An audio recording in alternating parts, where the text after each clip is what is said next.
कांग्रेस का अधिवेशन चल रहा है और अधिवेशन में बहुत ज्यादा एक फोटो वायरल हो रही है जिसमें खड़गे जी एक साइड में बैठे नजर आ रहे हैं। भारतीय जनता पार्टी के कुछ नेता भी उसको ट्वीट कर रहे हैं और कुछ आईटी सेल सोशल मीडिया पर ये चर्चा का विषय बनी हुई है कि आखिर मल्लिकार्जुन खड़गे को अलग क्यों बिठाया गया। वो वीडियो आधी अधूरी दिखाई गई है और ये ऐसे लोग इस खबर को बोलने की कोशिश कर रहे हैं, प्रचारित करने की कोशिश कर रहे हैं, जो लोग खुद अपने राष्ट्रीय अध्यक्ष को साइड में कर देते हैं। नड्डा जी के तमाम वीडियो आपने देखे होंगे जहां नड्डा जी को साइड बिठाया गया। आप पूरा वीडियो देखिए, उस पूरे वीडियो में खड़गे जी ने खुद अंबिका सोनी जी के लिए कुर्सी छोड़ी है। और इसके अलावा राहुल गांधी भी तो कुर्सी छोड़ सकते थे, खड़गे जी ने तो अपनी दरियादिली दिखा दी और जाकर अंबिका सोनी जी को बिठा दिया। नहीं, सवाल आपने बिल्कुल अच्छा किया, सवाल तो बहुत अच्छा किया आपने, लेकिन अगर जवाब सुनने की आपके अंदर क्षमता हो तभी तो जवाब दिया जाए आपको। जवाब सुनने की देखिए, राहुल जी ने भी अंबिका सोनी जी के लिए सीट ऑफर की थी, लेकिन अंबिका सोनी जी सोनिया जी के बगल में बैठना चाह रही थी, तो इस वजह से खड़गे जी वहां से हट गए। और जो बीजेपी कह रही है कि दलितों का अपमान और दलितों का सम्मान और इसका और उसका, तो उसके लिए मैं सीधी बात कहना चाह रहा हूं कि वहीं राहुल गांधी जी के बगल में मुकुल वासनिक जी भी बैठे हुए जो खुद दलित समाज से आते हैं। तो इस तरह की जो बातें हैं, उन बातों पे बीजेपी के लोगों का ही ध्यान जा सकता है। हम लोग इन तरह की बातों पे कोई ध्यान नहीं देते। ये तो आप मिट्टी डाल रहे हैं मामले। नहीं, मिट्टी नहीं, जो हकीकत है वो बता रहे हैं। ये तो आप मीडिया के लोग हैं जो इस तरह की बातों को नहीं बुलाया, किसी ने नहीं, कोई किसी को नहीं बुलाता। ये कांग्रेस है और यहाँ का कल्चर भाईचारे का कल्चर है। जो प्रोटोकॉल है वो बीजेपी में चलता है। बीजेपी में लाइन तय की जाती है कि कौन सा मुख्यमंत्री किस लाइन में किस पंक्ति में बैठेगा। बीजेपी में अध्यक्ष को बताया जाता है कि आप सिर्फ रबर स्टाम्प पे और मिस कॉल से अध्यक्ष बने हैं।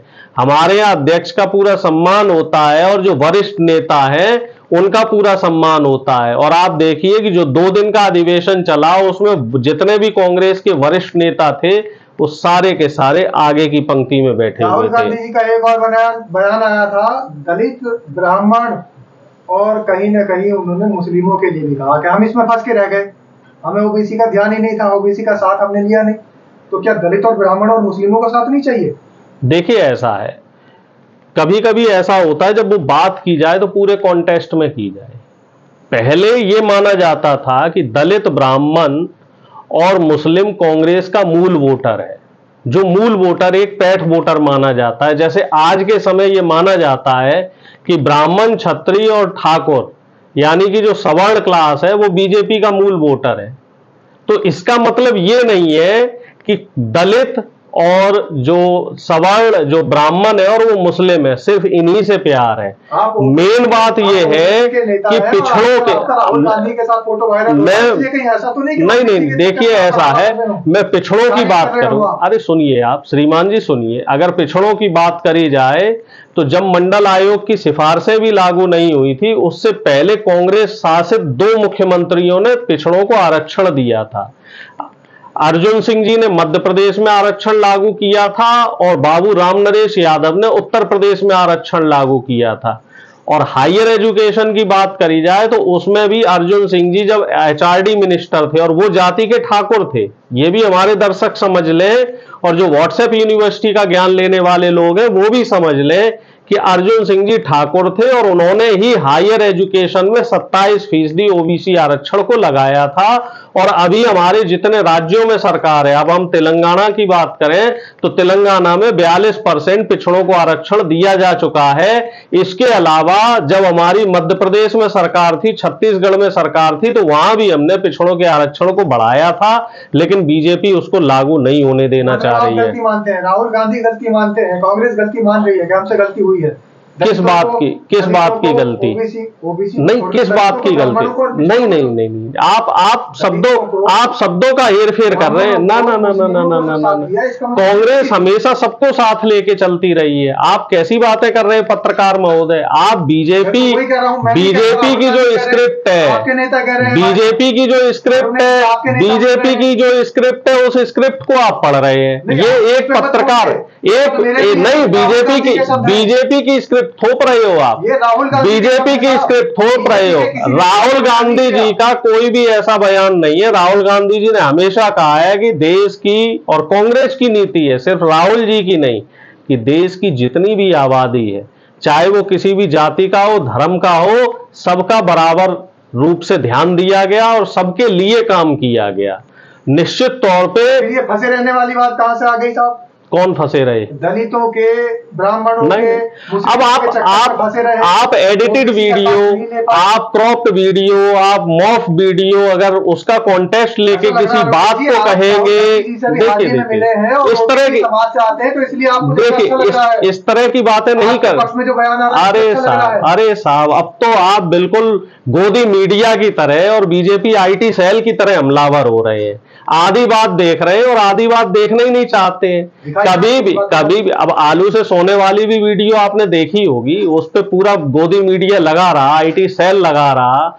2000 का जो नोट चला था उसमें चिप वाली भी बात आप ही लोगों द्वारा फैलाई गई थी, जो आपके सीनियर लोग हैं जो गोदी मीडिया में हैं। तो हमेशा जब भी कोई बात समझो, जब भी कोई बात आपकी जहन में आए, आप लोग मीडिया कर्मी हो तो उस पर रिसर्च, तो उस बयान को समझना चाहिए कि वो किस कॉन्टेक्स्ट में कहा गया। जो संविधान लागू हुआ था देश में, जब देश गणतंत्र हुआ, तो उस समय दलितों को आरक्षण दिया गया, उस समय पिछड़ों को आरक्षण उस समय नहीं दिया गया था। क्यों? क्योंकि कुछ पिछड़ों में जो जातियां थी जिनको पिछड़े में रखा गया था, वही उसका विरोध कर रही थी और जानकारी के अभाव की वजह से ये विरोध हो रहा था। और ब्राह्मण वर्ग और मुस्लिम, चूंकि ये लोग उस समय सत्ता में थे, तो इनको सरकार की जो सुविधाएं उनका लाभ मिला और दलितों को लाभ आरक्षण के तहत दिया गया, और पिछड़ों को जो आरक्षण मिला वो 1990 में मिला। तो निश्चित तौर पे जो सरकारी सुविधाओं के जो लाभ थे उसमें कहीं ना कहीं पिछड़ा पिछड़ गया। तो जो कॉन्टेस्ट था राहुल जी का, वो कॉन्टेस्ट ये था। अब हुआ क्या है इसमें कि आधी बात बीजेपी आईटी सेल गोलमोल कर गई और आधी बात उन्होंने। सरदार वल्लभ भाई पटेल पर राजनीति चल रही है। तो पटेल साहब आप बताओ, बहुत अच्छा आपने मुद्दा छेड़ा। सरदार वल्लभ भाई पटेल कौन थे?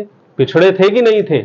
सरदार वल्लभ भाई पटेल की आप बताइए किस जाति से आते हैं? कुर्मी है, पटेल है, पटेल वहां पिछड़े होते हैं। यही तो आपके मुंह से उगलवानी थी कि जैसे आप आरोप लगाते हैं कि मोदी जी जहां जाते हैं वहीं से पुराना नाता बता देते हैं, तो आज अगर ओबीसी के बीच में राहुल गांधी गए हैं तो फिर ओबीसी की बात कर रहे हैं।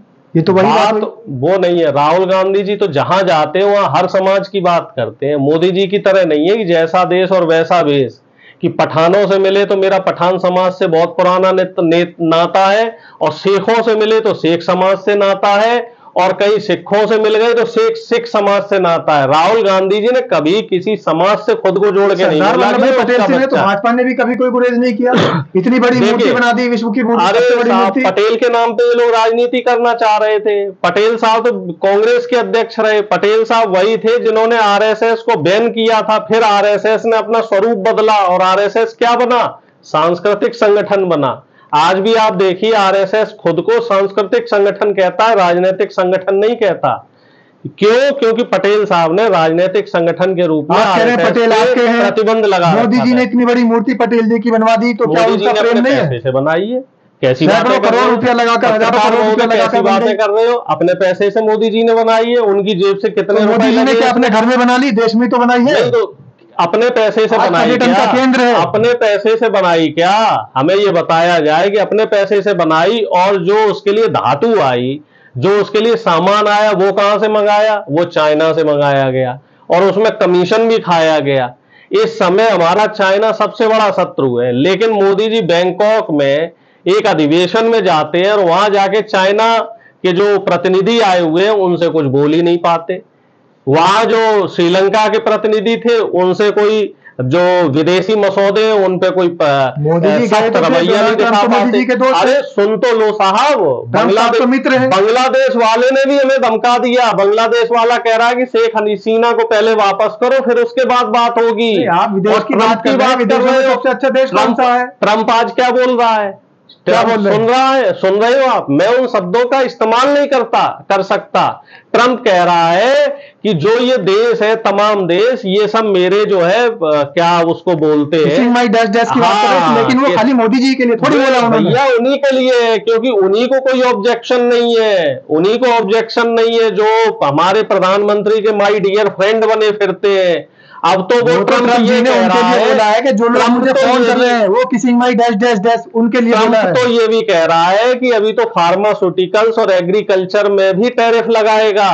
अभी तो टैरिफ सिर्फ इलेक्ट्रॉनिक इक्विपमेंट पे लगाया था। मोदी जी ने तो फोन करा ही नहीं। मेन जो सेक्टर्स हैं उन पे भी वो टैरिफ लगाएगा। अब उस टैरिफ का खामियाजा किसे भुगतना पड़ेगा? हमारे देश की जनता को।